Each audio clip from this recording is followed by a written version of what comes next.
Alright guys, welcome back to VALORANT News. Massive games continue to go down in Shanghai. 100T find themselves in the losers bracket, going down to GenG. Boostio not so happy about it, but lots of reaction to especially Fnatic's exit from the tournament earlier than they hoped for. Boaster not a happy man, and understandably after this defeat, and lots of reaction to some of the toxicity seen on the timeline as a result of this argument. But there's been lots of controversy as to exactly who's been talking about this and whether there is some hypocrisy in play. Very much enjoy your thoughts in the comments below. Hit the like button if you enjoy. Subscribe if you're new as always. I would greatly appreciate it. Let's just dive straight into this, right? Because yesterday was a big day at Shanghai, certainly for Edward Gaming, right? The team that came in as the hometown Chinese favourites. They were the #1 seed from their region. FPX, of course, had to go through the play-ins, the Swiss system. They were close, but no cigar. They didn't quite make it. Edward Gaming were the team that, of course, got the bye, and they got crushed out of the tournament here. They went down to Paper X, very emphatically so, and it just wasn't especially close. Game 1 was 13-11, actually, but then the Game 2 sunset was 13-6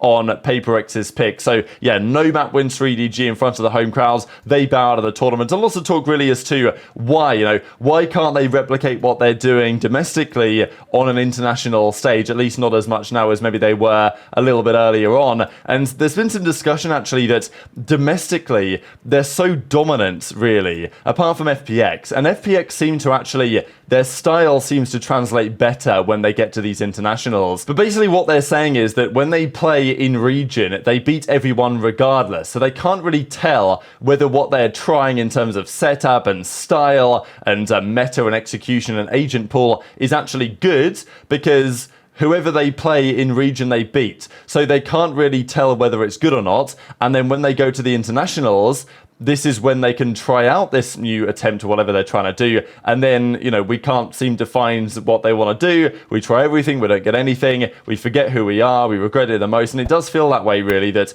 Edward Gaming, they play so individualistic when they, come to these international tournaments. And FPX actually at least still have some team cohesion. So difficult stuff for Edward Gaming. Of course, they were catching lots of flack by Chinese fans that weren't happy that they had underperformed for their region at the playoffs. Okay, they made some money, but they placed top 8, not of course what they were looking for. The big drama though really of yesterday was Fnatic eliminated from the tournament. They go down to Foot Esports yesterday, a team that got crushed into brute oblivion by the 100 Thieves guys, and they go to play Fnatic and they take them down. So this Fnatic team that dominated at some point last year is now in many ways a shadow of their former selves. Leo, Chronicle, Boaster, Durka, Alpha, like it's the same team, but they can't seem to get firing all at once. And look, I don't think this is like a one-player problem. I think this is what happens when you have a dominant team. They won 2 events last season. They expected to win the World Championship. They wanted to go 3 for 3. They didn't. They ended up coming top 4 in the off-season. The feeling was, well, next season we'll be back on form. That was certainly not the case. All of a sudden, when a dominant team happens,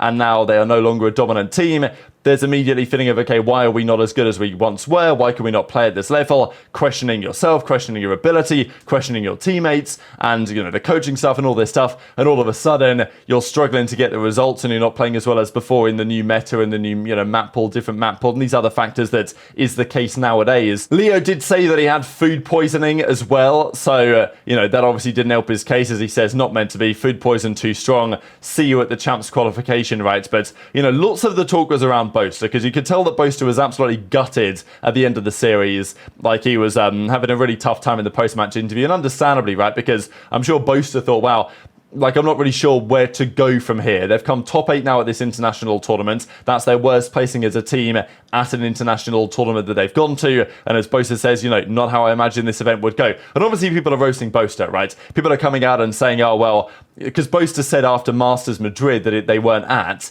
he said the level of play wasn't that high and they would probably beat the teams that were there, including Gen.G and Sentinels. So obviously the classic joke is, oh, the level of play wasn't so high, it seems, at Shanghai either. And, well, lots of reaction to it, especially because the final map of the series was pretty ugly, right? Foot Esports take the win. 13-5 it was to Fnatic on the split on actually Foot Esports' pick, but then the Lotus bounced back in their favour 13-8, and Ascent was just crushing, right? Fnatic just got absolutely bombed out of the tournament here, and honestly, CNED, he's got this crazy plot armor, it seems, but Yeta J, since coming in, I think he's done a stellar job as well. But Boaster had 2 frags final map, 2 in 15 he went, Chronicle was 3 in 16, Durka at times tried his best, but it just was nowhere near enough. So it's interesting for this Fnatic roster, because Alpha, Leo, Chronicle, while they can't seem to get firing all at the same time, have usually been solid enough, and, you know, they've taken over certain series. Durka has actually been very inconsistent, but in this series he dominated, and then Boasters has had a really hard time. So, you know, the post-match interview was pretty rough to see, and at the end of the day, this is sports, right? You get paid to play at a certain level. If you don't perform well, people are going to clown you. That's how it is, and that's how social media is, right? So you get this guy, for example, and there was way worse stuff than this. I'm not going to lie. I think there's been way worse stuff than this said by streamers to certain players over the last couple of months. But anyway, Flying Hippo says, kick that fraud, which is very tame, really. And he did go 2-15. It's like, I don't really understand what we want here, right? Because surely we want people to react and to care and to become emotional over games such as this. You know, it's important. One of the best teams in the world, Fnatic, they've played, they've lost in a way that isn't expected, at least for them. And, you know, people are going to react. I think we want reactions. Like, we want people to care about the scene, right? And this is sports at the end of the day. People are going to say stuff, and I think, you know, we've just got to live with that reality. Now, obviously, some people go way too far, which is not acceptable, but maybe the players sometimes have to learn to just, you know, switch off social media and not deal with it, right? So there was then reaction, right? Because Yinzu, of course, on the broadcast came out, you know, with an assessment on the situation, and I think the general feeling behind what she's saying is, like, you know, correct. It's some of the things that are said are not great.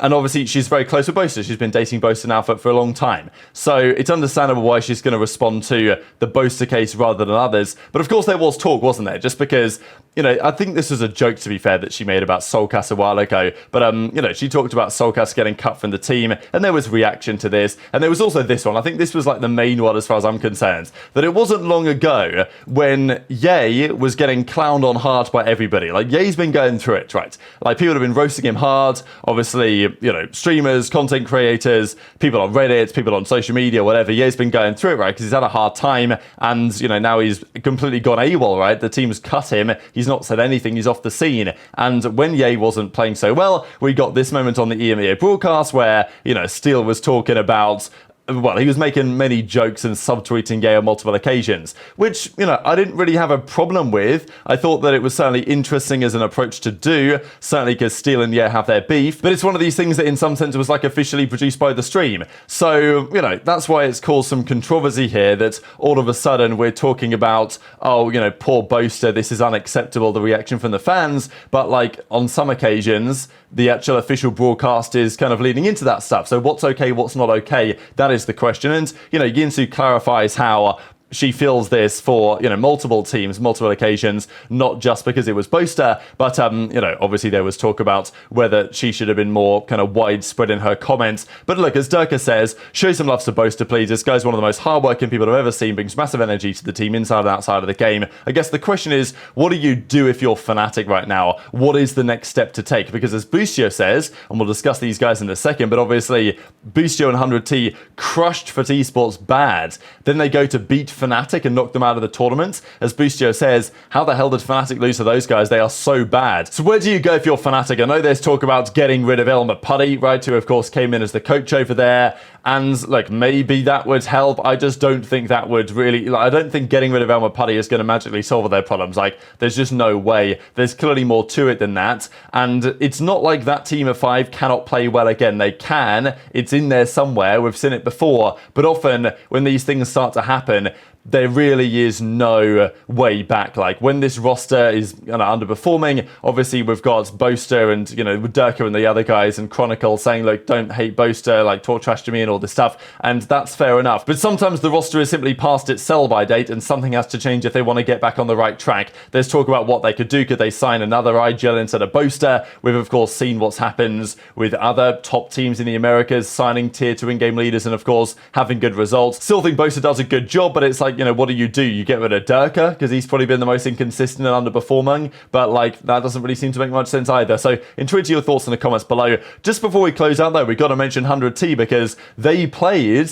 up against Gen.G today, and they got pretty much annihilated here in this series. The scoreboard made it look more competitive than it actually was, because, this was pretty disgusting. Asuna, they get the defuse here as well, despite the nice couple of shots here from Asuna. They do eventually go down 9-3 at the half, and they thought maybe a comeback was on. The comeback was not on, and then on Ascent, this was dominant. Meteor, what a player this guy is, and we've talked about it over the last couple of days. The performances that we've seen from Gen.G, the fact that it's so impressive to me, given all they're going through there in China, that they're actually making this work. And as Boostio says, O2 versus Gen.G, who knew that I was the real pig? Now, the piggy thing that he kept bringing on the stage, Riot have actually banned that, and they won't let him do it anymore. So, maybe post-pig nerf, I guess, for Boostio here, but, this was the scoreboard when it was a little bit earlier. I'll hit the refresh in a second. 13-10 here on the icebox. Karen had a great map 1 here, actually, but as I say, this was a dominant first half, and fair play to 100T bringing it back a little bit. Nice little fake comeback, but in the end, it wasn't enough. They took the win, and then the Ascent was 13-10 again.